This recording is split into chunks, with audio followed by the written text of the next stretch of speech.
Kerja sekuat tenaga, jangan kerja pencuri tulang. Mengerti ini bahasa Kubang, pencuri tulang itu artinya kerja begini.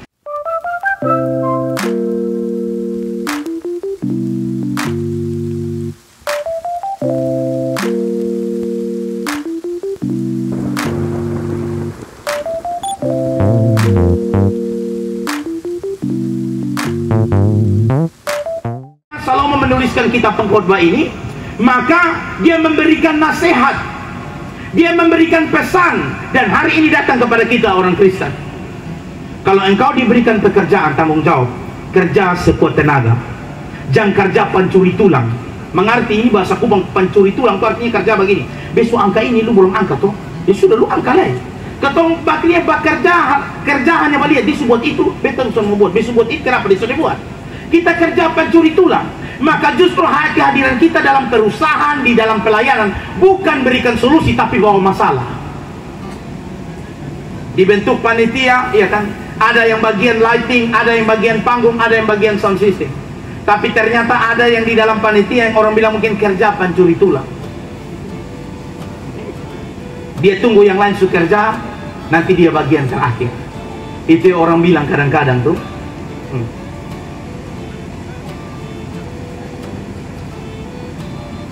Sapi pun susu, beruang punama. Susu beruang itu, iya kan? Susu beruang itu kan sapi pun susu, tapi level di depan beruang. Coba tanya di toko, iya kan? Naga pikir. Itu akibat apa? Manusia yang dia mau bekerja, dia sebagai pelaksana, dia di perusahaan, tapi malas bekerja, malas berusaha. Padahal Alkitab bilang, setiap kali engkau dapat pekerjaan, lakukan yang terbaik sedapat mungkin. Maka waktu Anda pelayanan main musik sungguh-sungguh, bernyanyi sungguh-sungguh, ketika diberikan tanggung jawab untuk atur sound system, lighting, segala macam, lakukan yang terbaik. Karena catat baik-baik, kita semua pasti akan mati menurut firman Tuhan. Kita semua akan mati. Karena di dunia orang mati yang kemana kita akan pergi, di sana tidak ada lagi pekerjaan, tidak ada lagi pertimbangan, tidak ada pengetahuan dan hikmat. Maka selama masih bernapas, mari bekerja.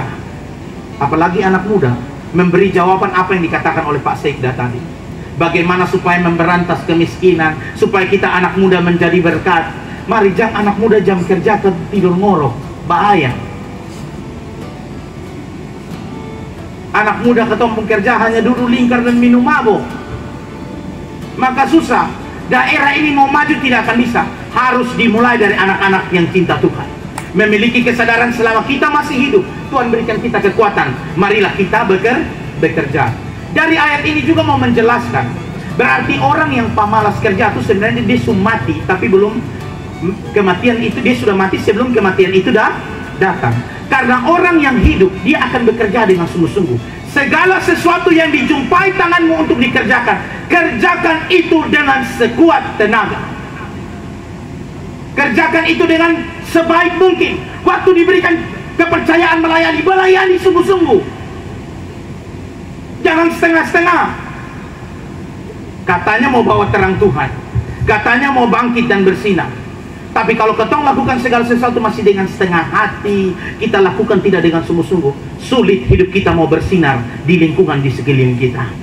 Baik dalam keluarga, pelayanan, di lingkungan pergaulan, sulit karena kita tidak memahami. Maka penting sekali kita memahami ayat-ayat firman Tuhan ini. Pengkhotbah pasal 9 ayat 10 jelas berkata, segala sesuatu yang dijumpai tanganmu untuk dikerjakan, kerjakan itu dengan sekuat tenaga. Di dalam terjemahan firman Allah yang versi mudah dibaca dikatakan, setiap kali engkau dapat pekerjaan, lakukan yang terbaik sedapat mungkin.